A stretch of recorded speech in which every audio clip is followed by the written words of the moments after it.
Halito, everyone. Welcome back to Chahta.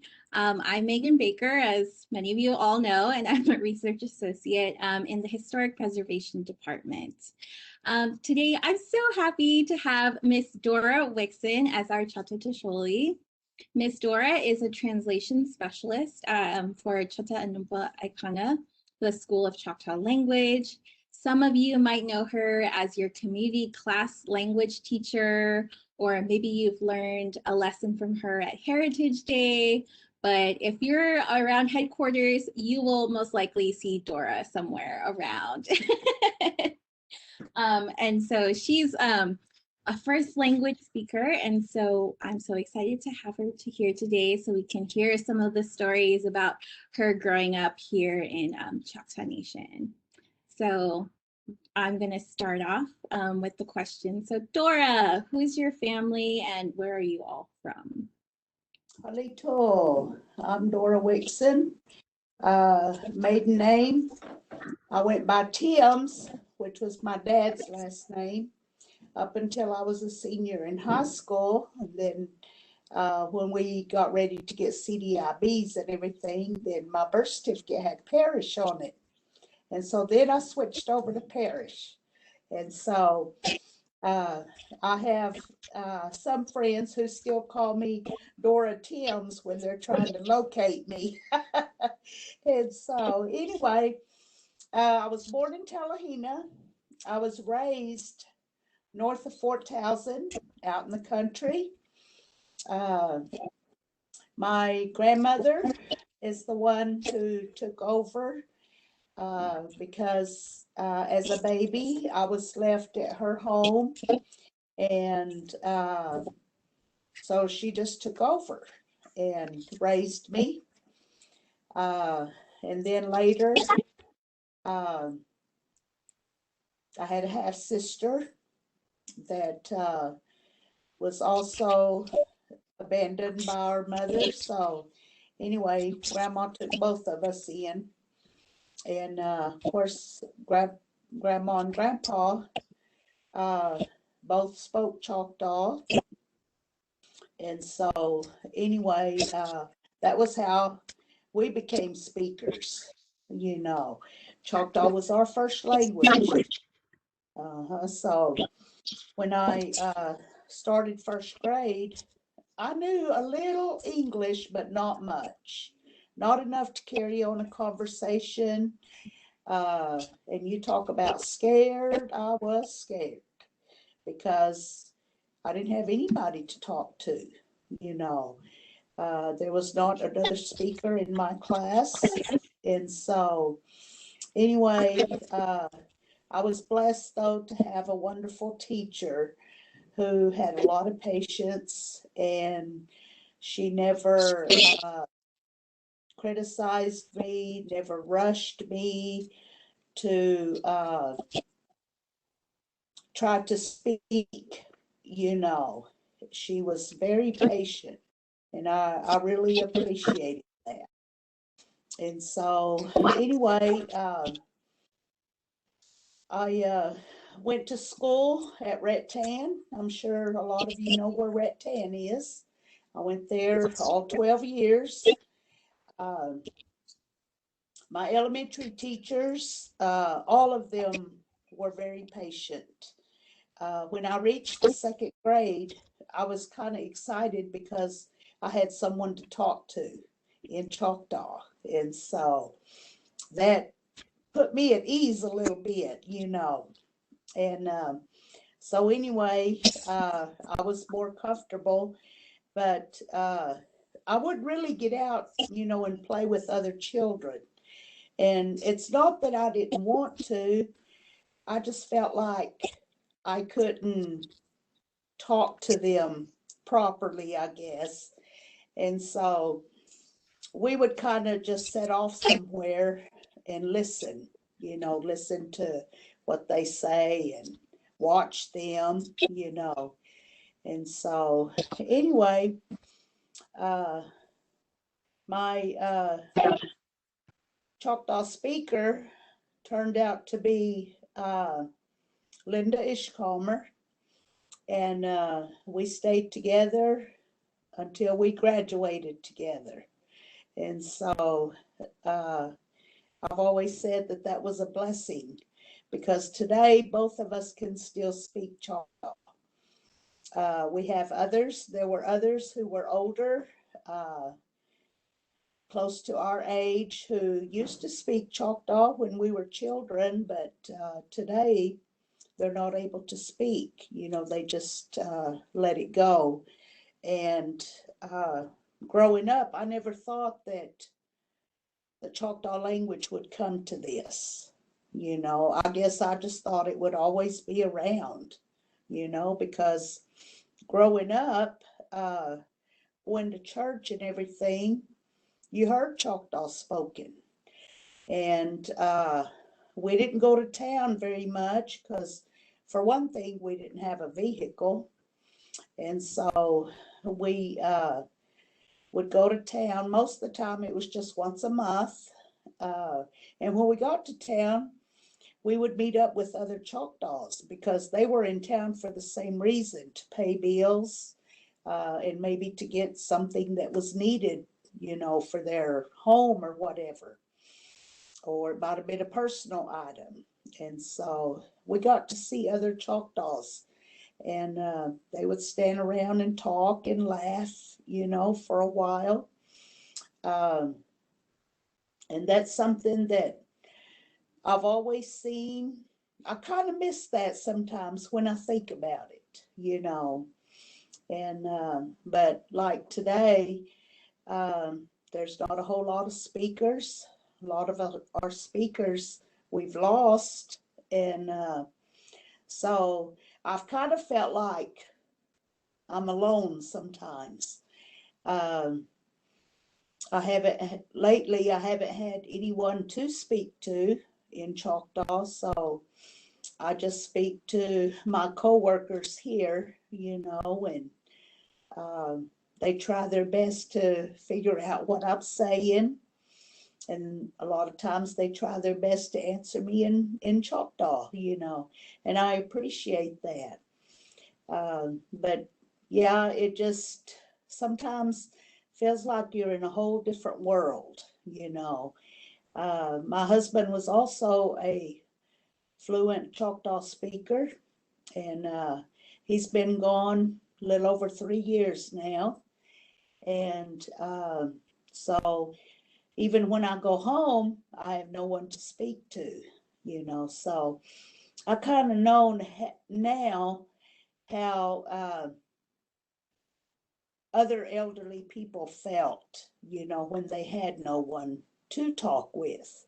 And but boy, if they did come across someone, uh, they just couldn't stop talking, you know.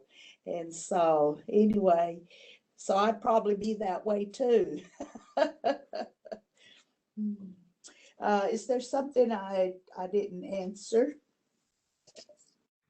No, you answered all those questions. Oh, okay. Yeah. And you even started to answer a little bit of the second question was I was wondering if you could say a little bit about how you grew up, because you grew up with your grandparents. What was that like? What did you kind of like do during the week or on the weekends? Yeah. Okay, okay. Yes, I grew up out in the country, you know, and we lived in a little old 2-bedroom house. All it had was the 2 bedrooms, living room, and a kitchen. There was no running water, no indoor restroom. Uh, so anyway, we had a well that we could draw water from, but sometimes the well, I guess, would start to go dry. And so whenever that happened, then we had to find water elsewhere. And so um, we used to have to go either down to a creek, and I would say it was probably close to, maybe close to a mile from the house. Uh, and we would go get water there. And you had to walk through the woods, you know, but we walked down there so many times that we had this trail, made. And so anyway, then if something happened that we weren't able to get water there, well, Grandpa had found a spring, and it was across the road. And oh, I don't know how far that place was, but um, he found a spring, and so we used to go out there and get water if we needed to. And it was good cold water. Only thing is, you'd be really tired by the time you got back with that bucket of water. And I used to have to go get water sometimes, and it was kind of scary walking through the woods by yourself. But I remember doing it. I wouldn't do it today, uh, but I had to do that back then. And of course, at the time, I guess I just never thought nothing about it. It was just something you had to do. And so anyway, but yeah, that was where I grew up. We had chickens. We didn't have hogs or anything like that. I think at one time Grandma had a couple rabbits, but we had chickens. Of course, you always had to fight off chicken snakes to get your eggs. And that was another scary thing for me. Sometimes Grandma would say, "Akankushi on totala," you know, go get the eggs. And so I'd go out there, and sometimes there would be a snake, and I didn't fool with it. I always ran back to Grandpa and told him. And so anyway, it was like you always had to beat that snake to the eggs. And so, and of course, we also had an outdoor bathroom. So that one too, you had to be careful. Sometimes there would be a snake in there. And of course, I guess back then we must have had a lot of snakes, because they're kind of a rocky place, where we lived on back behind the house. And so anyway, but yeah, just whatever I could, find to do outside. We always had to heat water to do dishes, take a bath. We took a bath outside in a tub during the summertime, but in the wintertime, Grandma would bring the tub, in the house and warm the water, and we'd take a bath that way. And so I was 9 years old before we moved into our Indian home, which was a brick home, 3-bedroom with indoor running water. And so that was something, it seemed like it took a little bit to get used to. It was just something different for us. And so, but anyway, we started getting used to it. And I always had to get up early before we moved out of the other home. My grandma had gone into the hospital and had some kind of surgery. I don't know what it was. I still can't tell you today what that surgery was, because they didn't tell things like that. And so anyway, that was when Grandpa used to be the one to cook and feed us. And so Grandma had told me that I was going to have to start learning to cook. And so I would practice. And she said that I was 9 years old when I first learned to make biscuits. And on certain Sundays of the month, she would let us stay home from church in the afternoon if they were going for just a meeting. Then she would let us stay home. So while they were going to church, I'd get in the kitchen and try to cook something. If it turned out real good, well then, I couldn't wait to have them see what I had done. But if it didn't turn out very good, then I threw it out the door, got rid of it, where no one knew I had been up to anything. But that was pretty much how I learned how to cook, because we were poor. Uh, we couldn't just go into the grocery store and just buy whatever we wanted. We could only get what we had to have. And so I grew up on a lot of biscuits and gravy and beans and potatoes, and Grandpa always made a garden. And so we always ate out of the garden. Uh, Sometimes we might have a relative come over and they might bring something. Uh, they would cook and we'd all eat together. And so uh, I would just do whatever it was I had to do. I always had chores. Uh, if it was time to wash clothes, then I had to help haul water, till we had enough water, whether it was to throw the clothes in the tub and wash it, or uh, probably a couple different times we did have a Ringer washing machine. We had one of those, and I didn't mind washing clothes in it because it really got your clothes clean and everything. And so I just had to be careful because Grandma used to say, if you're not careful, you'll get your hand in that ringer. And so whenever she had it, kind of scared me, but I was just trying to make sure I was paying attention to what I was doing. And so in the summertime, I sure didn't mind doing the laundry because I felt like I could play with water then, and cool off, because we didn't have air conditioning or anything like that. Uh, and at that time, all we had was a fan. We didn't even have a water cooler, it was just fans. And so, anyway, sometimes when I think back, to the way I grew up, I could do it if I had to. If I had to get in there and heat my water for a bath or doing dishes or whatever, it'd be more work, but I could do it.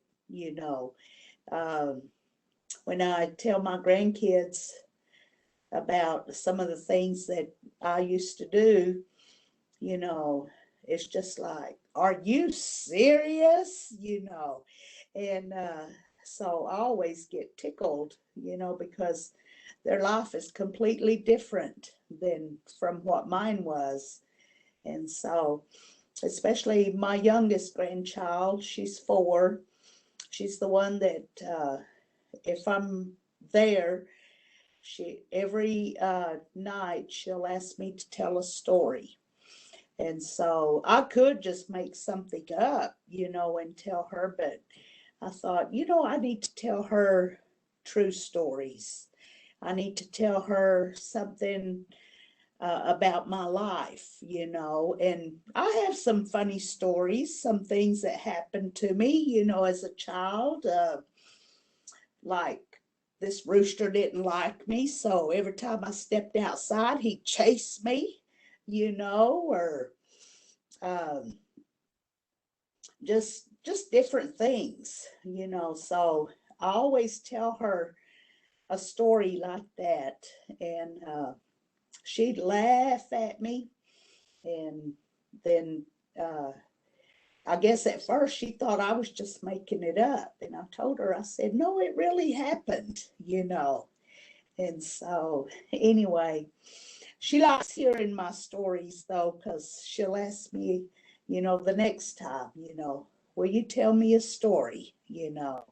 And so um, I enjoy telling them, and I'll tell them to anyone that will listen. Okay. Um, Anything else? You could go ahead and tell one of those stories. I'm sure everyone would love to hear one. Now that we know that you got chased by a rooster, what else happened to you when you were a kid? Yeah, I don't know what was wrong with this rooster, but he would not chase anyone else, you know. But if I was the one that came out the door, I mean, here he come. It didn't matter what time of day it was or whatever. And so anyway, I hated that rooster. But and like I said, I was raised, you know, around a lot of chickens. So one time uh we had this hen that had several baby chicks. And you know, we always used to have fox or coyote, you know, would come up and grab a chicken or whatever. And so one time, this mother hen lost all her chicks but one. And so I said, I'm going to save that chick. So I got to where I just started taking it in the house, you know, and I would keep it in the house. Well, it was getting big, and so big enough to, you know, be outside and everything. So I'd let it outside. But like, especially after we got through eating breakfast or supper, we didn't always eat 3 meals a day. You know, most of the time it was just two. And so anyway, after we'd get through eating, you know, I'd wipe off the table and everything, and I would just throw whatever crumbs or whatever, I'd just throw it in the floor, you know. And then I'd tell Grandma that I was going to go get my vacuum cleaner. And I learned what a vacuum cleaner was while I was at school. And so anyway, she didn't have a clue as to what I was talking about. And so I went outside and I got my chicken, brought it in the house. And so the chicken started eating everything that was on the floor, you know. And so after that, that was why I called it my vacuum cleaner. And so anyway, that chicken grew to be old, you know, and finally, as time went on, uh, I noticed that we started having less and less chickens, you know, because coyotes or whatever were getting them. And so it kept on that way till finally one day we didn't have any more chickens, you know. But yeah, just silly little things like that. One time I had went out to the neighbor's field, and I don't know why I was even going out there, but I noticed this cow was standing there looking at me. And then I looked at the cow, and so I thought, why is he looking at me? So then it kind of made me leery, you know. And so I thought, maybe I need to get out of here. So I took off running. Well, when I did, the cow came running. And so when I realized that, I really ran. And I guess instead of trying to be careful about going through the fence, I just tried to hurry through that fence. And I got this big cut on the back of my leg. And today I still have that scar, you know. So just, you know, living out in the country, we didn't have like toys and things to play with. So we would just, you know, try to find something to do. And so one time I decided I was going to build me what I called a playhouse. And I gathered some things, some old boards and what have you, and just, you know, made a little area. And I had a doll, so I took my doll out there. And then I found some couple of old jars, So those were my dishes. And I took that out there. And anyway, I decided I would build a fire. So I did. I got this fire started, and Grandma and Grandpa didn't even know I had that fire going out there. And I didn't want them to know either. But we were always told to come indoors before dark. So I said, well, I got to put this fire out and go inside. So at first I snuck in the house and got a pan of water. And my fire wasn't real big, just a small fire. So I went and poured that water on that fire, and I went in and I sat down like I hadn't been up to nothing. And pretty soon, I don't know what made me do that, but I got up and I looked outside and my fire was a burning. And so I was like, oh no. So I snuck in the kitchen and just tried to pretend like I was doing something, and got me another pan of water and took it out there and poured it on my fire. So I thought, I know this is out now. It's got to be, you know. I went in, and in a few minutes I looked. There was my fire again. And I'm like, what in the world? And so then I was getting mad because I've always heard of kunokashas, and they called them the little people, so I used to hear the old people talk about them, and they used to say that they can mess with you, they'll do things to you.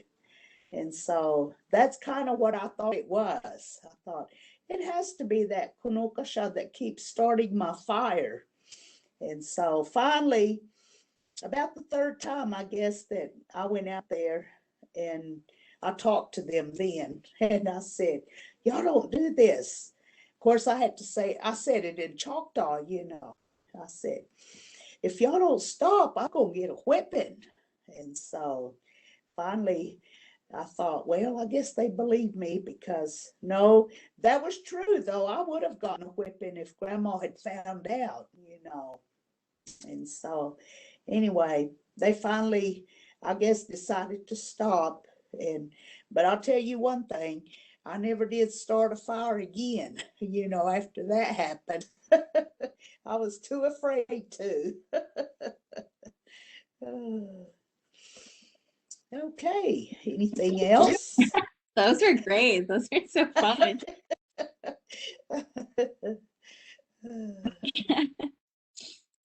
So did everyone around you, aside from at school, did other people speak Choctaw? Or like, I know you mentioned they did at church and your grandparents.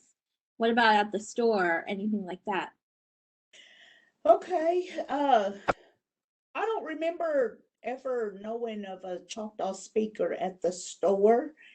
Um, a lot of times, if it was something that you needed or what have you, you just pretty much, I guess, kind of told them in description what you were looking for, what you might need.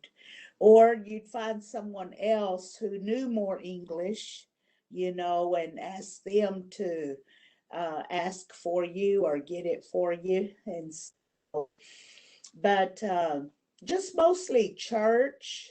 Uh, and then, like I said, if we ever met up in town and run into other Choctaws, then that's what they all stood around and spoke, was Choctaw. And I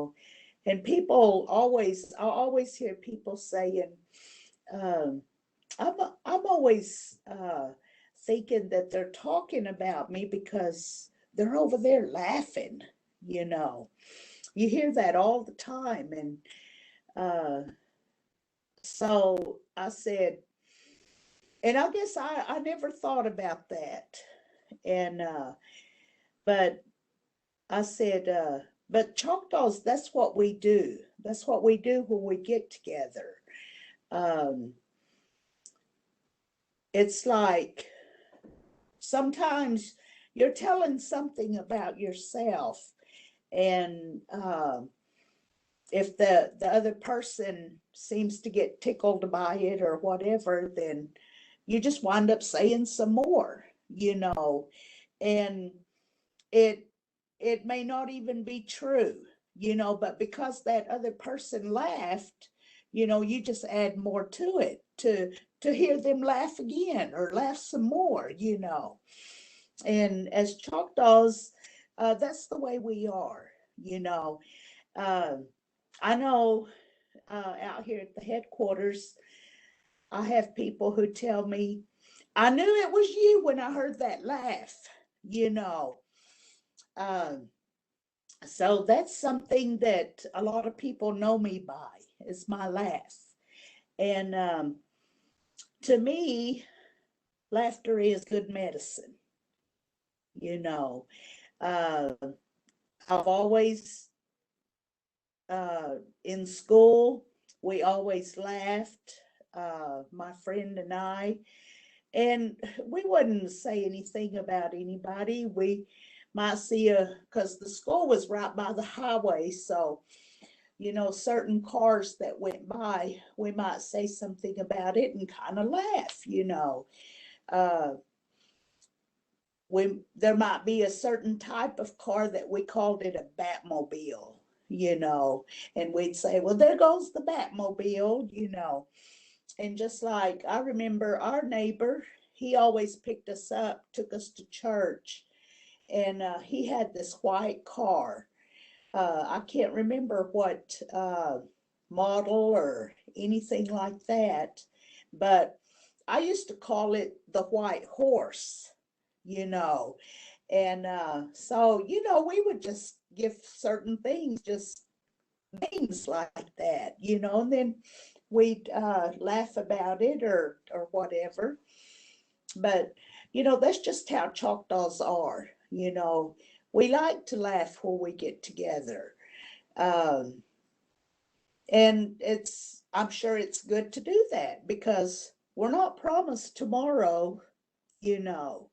So enjoy your time, while you have it, and especially with others, So anyway, I just kind of wanted to give you a heads up on that.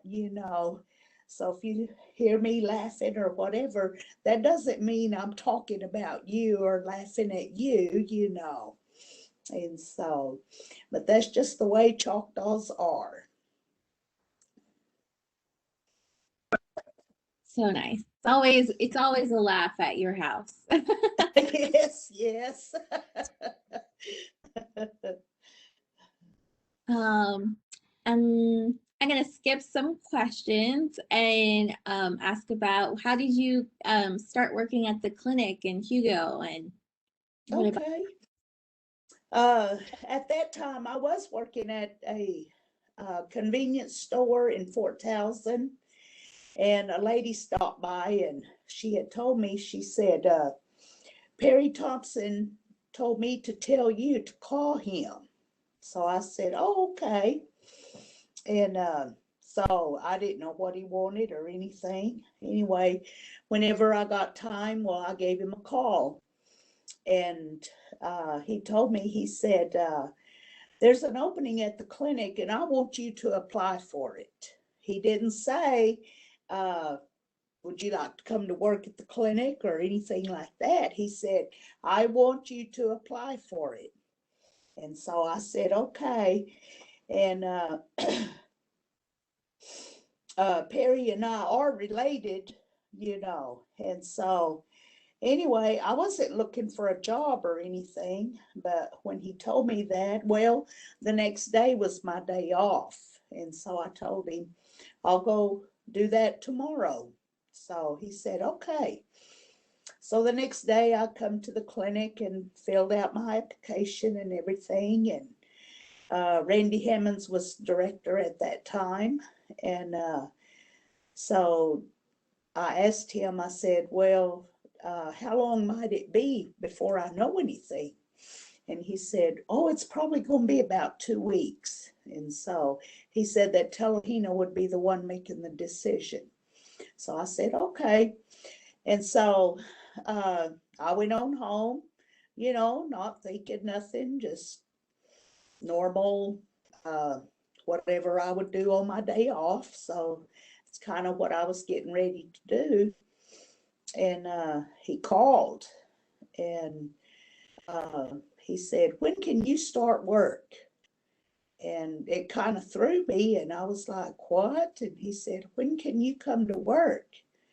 And I said, well, when do you want me to come? And he said, right now, and like, oh, I said, well, how about tomorrow morning? And he said, okay. He said, we'll see you at 8 o'clock, So I went the very next morning, and here I hadn't even turned my keys into the store, hadn't told the former employee that I got another job, and just had to do it all in one day, And so, but anyway, I came to work at the clinic, and it was kind of, oh, everybody to me was just a bit too serious, And I thought, oh, I don't know about this place. And so anyway, I remember one of the nurses might holler and say, can you get me chart so and so, and they'd give me a number, and I'd turn around and I'd be like, you want it today? And so that made some of them laugh, when I would ask that, because I guess they weren't used to anybody being silly like that. So, but anyway, they started to get used to me, and I finally started kind of getting used to the place.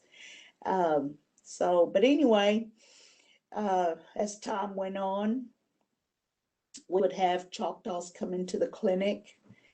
And these would be Choctaws who didn't speak English, or if they did, it was very little English. And so one day I thought, what did they do before I came? And so, but anyway, I would go in and have to go in with them to see the doctor. And so I would translate back and forth, And then sometimes they might have a patient come in that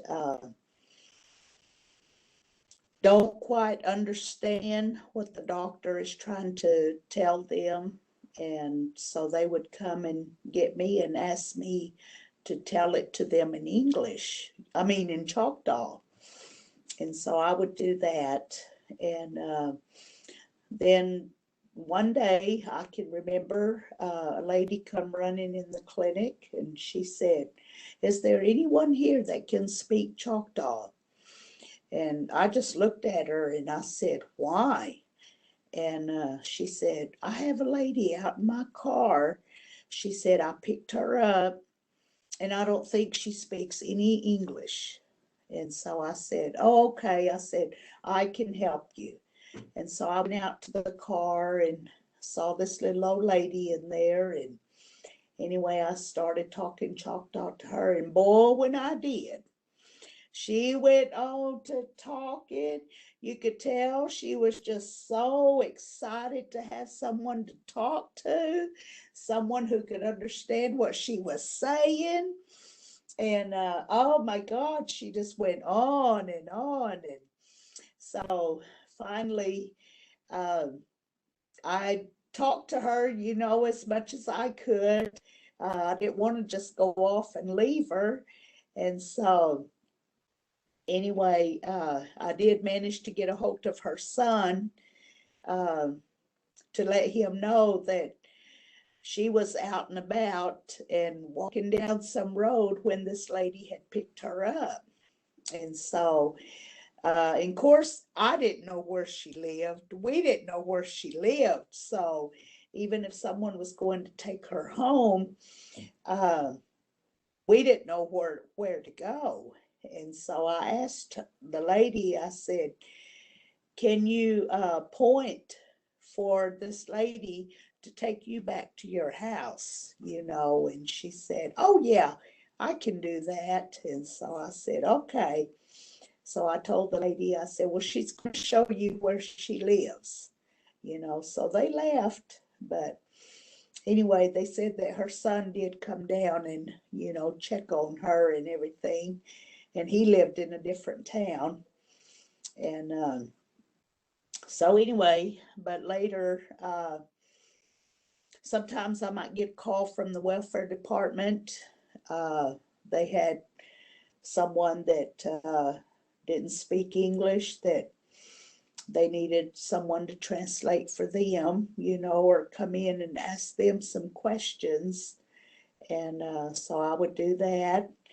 I've gotten calls to go out to the hospital, you know, because they would have a patient that uh, they didn't know if she or he just wasn't cooperating, or were they not understanding, you know, that some procedure that they needed to do, or medications they needed to take, you know. And so I would go out there and translate for them, you know. And so anyway, I worked at the clinic for 14 years. And when I left, uh, there I only had one speaker that I was actually still having to translate for. So anyway, I knew that he wasn't going to last much longer. He was already in bad shape, you know, bad diabetic and everything. And so sure enough, after I decided to come here to work, he probably passed away about a couple months later, you know, after I left. And so anyway, uh, you know, that stays with me too. You know, I miss all these people that I used to talk to, and people who found out that I spoke Choctaw. It was like they become my best friend. You know, whenever they would come to the clinic, they felt comfortable, you know.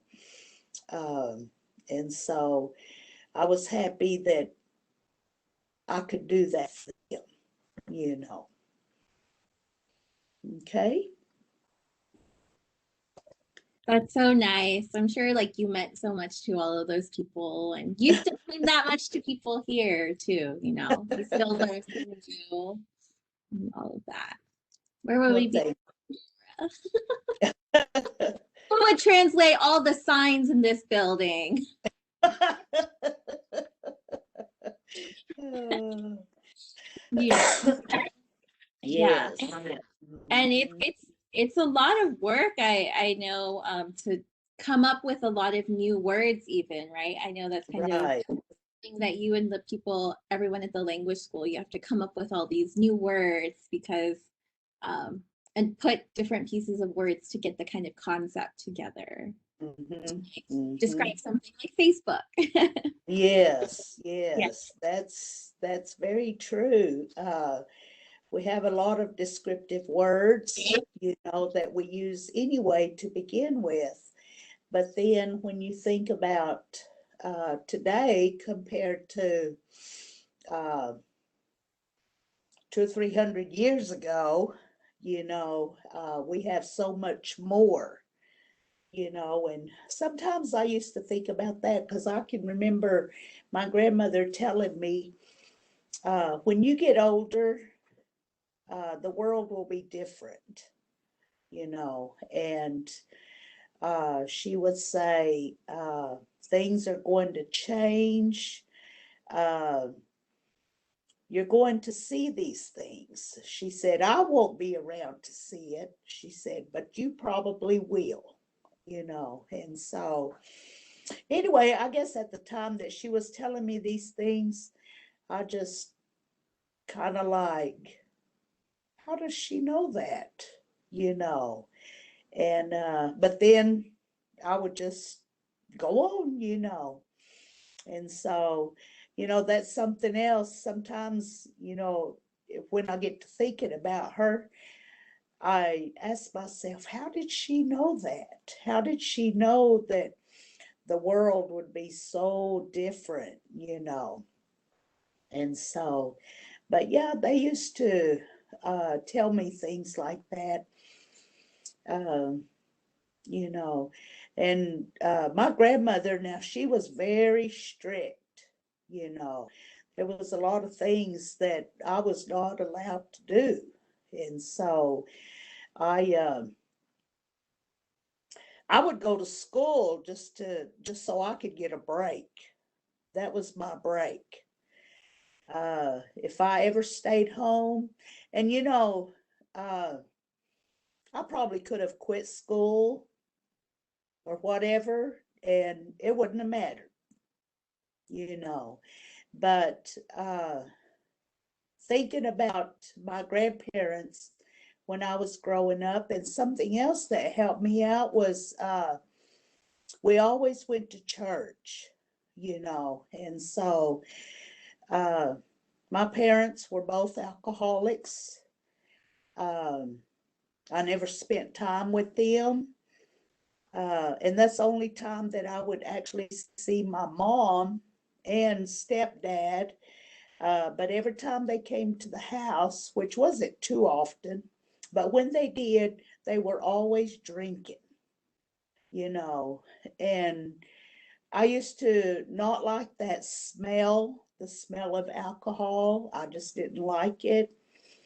Um, and then even at church, uh, singings, maybe special occasions, Christmas, Thanksgiving dinner, something like that.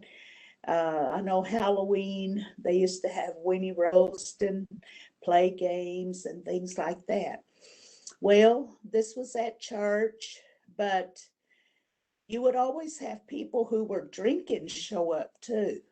And so when I used to see that, and of course, the ones who did come to church, they would be drinking and stuff, but not really bother the people. They would stay outside and what have you.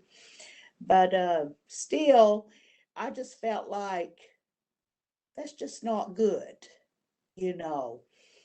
And so when I was growing up and going to school and everything, and like I said, I went to school so I could rest. And then as I got older, and you always hear these preachers preaching. And boy, them preachers now, when they used to preach, they preached and they'd scare you to death.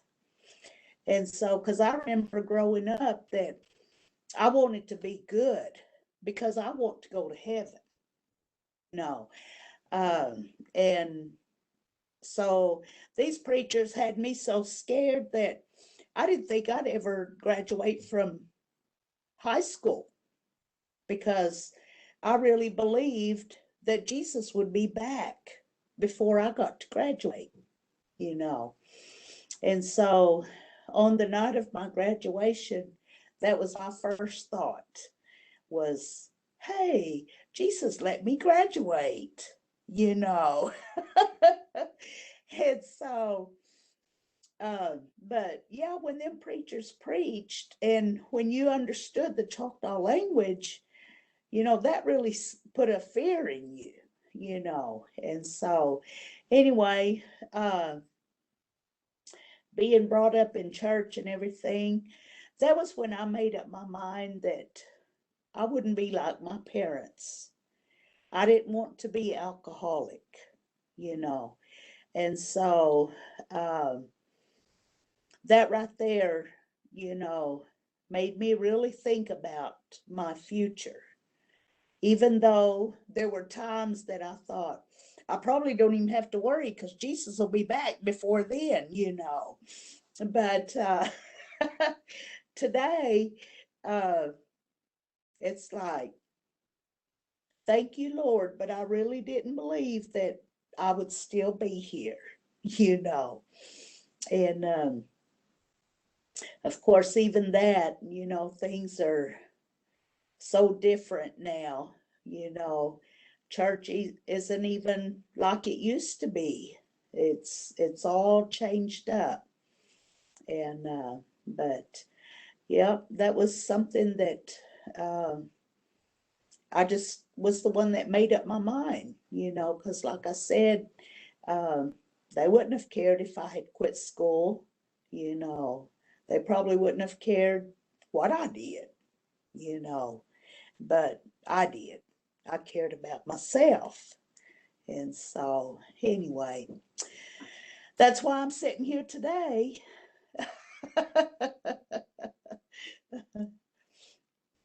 Um, and did you want to tell us a little bit about what you do today and as a translation Sure. specialist, as a teacher in community classes, and kind of all of that? Okay, sure. Um, yeah, I teach community classes. Of course, it's been a year now since, I've gotten to do uh, any classes, but I can remember my first one that I was going to do, and it was in Antlers. And you talk about nervous and being scared. I was kind of that way. One thing was, they didn't really give us anything to go by. We were just pretty much on our own. And so I had to sit down and ask myself, what would you expect if you were going into a classroom where you're going to learn a different language? And so that's kind of how I started off. And I thought, well, we need to start off with simple things, because you don't want to run anybody off. And so that's kind of how I started out. But my first bunch in Antlers, which I was really proud of them, I don't exactly remember how many I had, maybe around 12. But they pretty much all stayed with me through all 4 phases. And one phase was 16 weeks long. And so, but they stayed with me. And of course, today, some of them are deceased. They're not around anymore. Uh, so there are a few students that I have lost. I know in Antlers one day, everyone had left when class was over except for one person. And he just sat there. And I finally asked him, I said, are you going to go home? And he said, yeah. I said, oh, okay. So anyway, he sat there and he kind of looked around and he got up, come on up to the front toward the door, and he just said, well, thank you. Thank you for all you've done. And so we went home and he died the next day. And it made me think, oh my God, that's why he was doing what he was doing. Maybe he knew that was going to be his last night in class. And so, but anyway, uh, I enjoy my students. Really makes me proud when they learn a little Choctaw, and especially when they go and try to teach it to family members or whoever. And so I always try to encourage that. Then, of course, I always encourage them to use their Choctaw as much as possible. And a lot of times, other speakers, they're going to be critical. And so sometimes when that happens, then of course that discourages, the students. And so anyway, sometimes I tell them not to worry about it. They just don't realize that if Choctaw wasn't your first language, then you're not going to sound like a speaker. And so a lot of our Choctaws don't realize that. And So anyway, I always try to, let them know that, because just like me, if I try to speak German or French or whatever, I'm sure I'm not going to sound like them, because uh, that wasn't my language. My French might sound more like Choctaw, you know. And so, anyway, some days I really have some big challenges, um, because we have lots of things today that we didn't have way back when, you know. And so sometimes we either use descriptive words to talk about what it is that we're wanting to name, or uh, whatever, give it a title, or whatever. Sometimes we have to use words that tells what it actually does, you know. And so it can be very challenging. Uh, Sometimes there's going to be words that we just can't find. It just don't quite fit. It just don't really make sense, or maybe we can't use it because people might think, well, we're talking about this. And so if it's something like that, then we might, just leave it alone.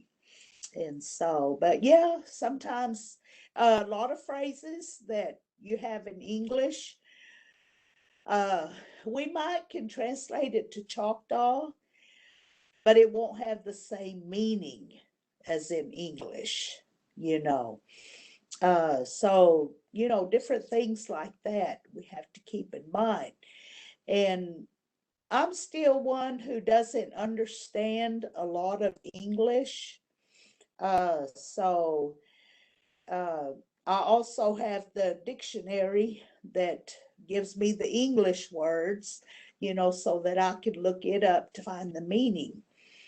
And so, but I find myself lately, it seems like I've been having more trouble with English. And I remember asking someone, do you have a lot of patience? Because I may need some help, with my English, and I might not quite understand what you're saying, you know. And so, because I don't want someone to get all over me just because I didn't understand what they were saying. And so, but lately it seems like I've had that problem. Uh, there was something that was brought to my attention, and they were just letting me know that we were going to have to do something a little differently. But I took it as they were canceling the whole thing, and I didn't realize that until after it was all done. And then when they wound up telling me that I had two appointments, but this one is the one I needed to keep and what have you. Well, then that kind of upset me, because I thought, well, y'all were the ones who told me that that you all canceled this one. And then when I went back later and reread what was written, I understood it a little bit better that day. And so I remember her saying to me, she said, I was afraid that you probably didn't understand the English. And I said, yeah, I said, I just didn't quite catch it. And so, anyway, I know sometimes, probably when I am speaking, sometimes I might not use the correct word, but I do try to do my best. Well, you know, not very many people could do what you even do in the first place. You know, like I think people forget, like knowing two languages, it's there's a lot of nuances, Mhm. differences, and you're the one when you're the translator, you're the one kind of figuring out a way to navigate the nuances. And translation's actually not an easy task. You Right, know, right. people always think that you can just do it really quick. Hmm. You know, like we're working on this project and we're translating English and French, and there's a lot of ideas and there's lots of modern kind of concepts, but they don't quite translate the same. And those Hmm. English and French are pretty similar. And then, but then you're doing Choctaw, which has a totally different kind of perspective and understanding of the world, and then you're trying to put it into English, and so that's really difficult, and I just want to Yes. kind of understand that because Hmm. I think everyone kind of just expects it to be really easy Right. because we think there's kind of a one-to-one translation. Like you're not Google Translates, and you know Google Translate isn't very good at Uh-huh. to like do nuance, and Right. so don't be too hard on yourself. Like you're already doing a really difficult kind of job.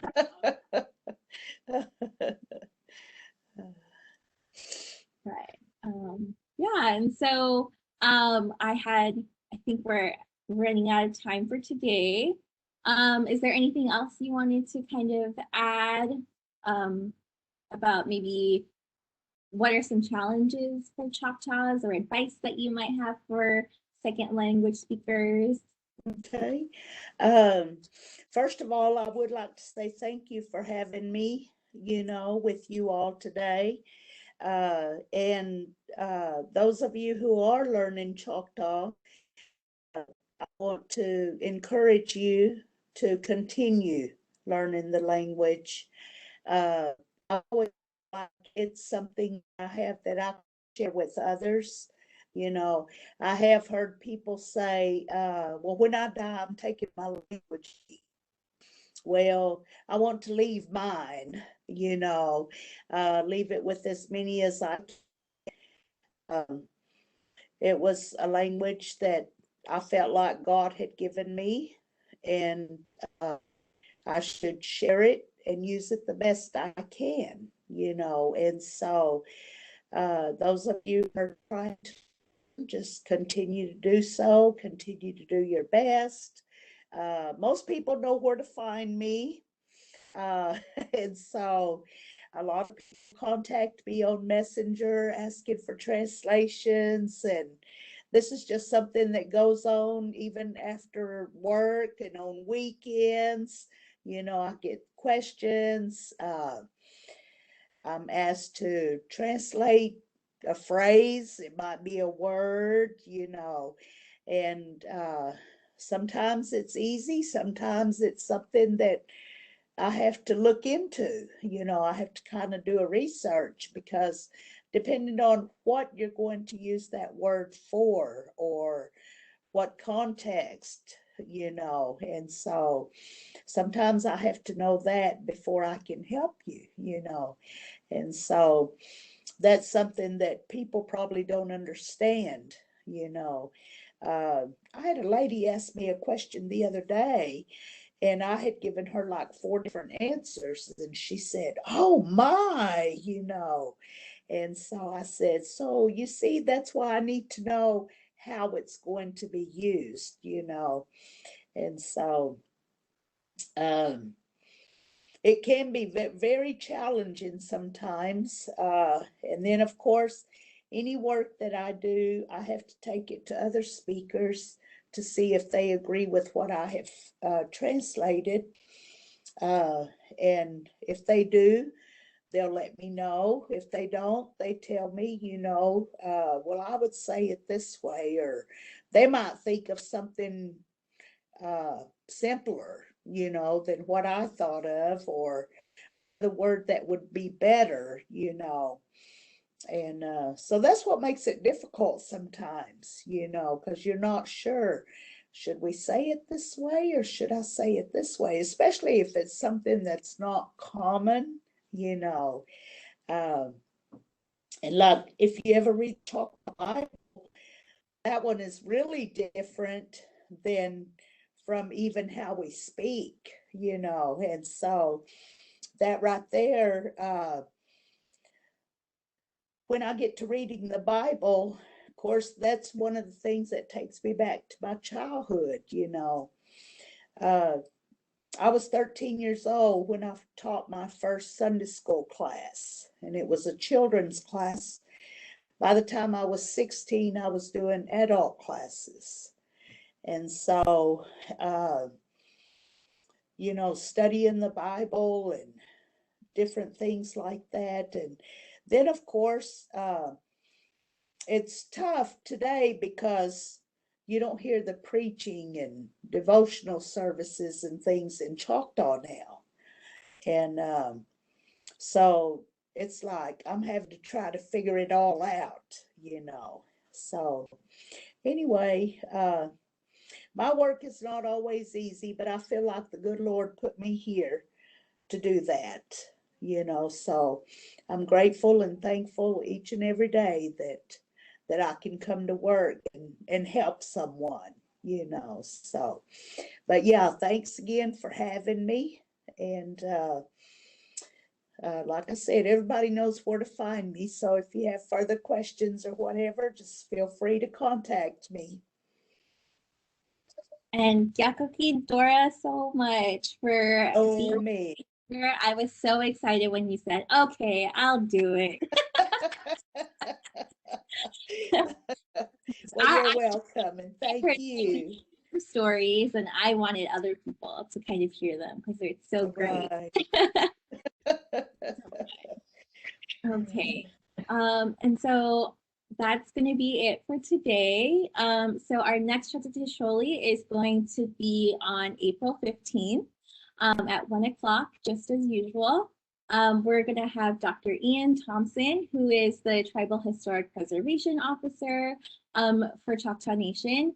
And he's going to talk a little bit about his work about land restoration and revitalization and kind of learning about the plants and what we kind of can learn about that.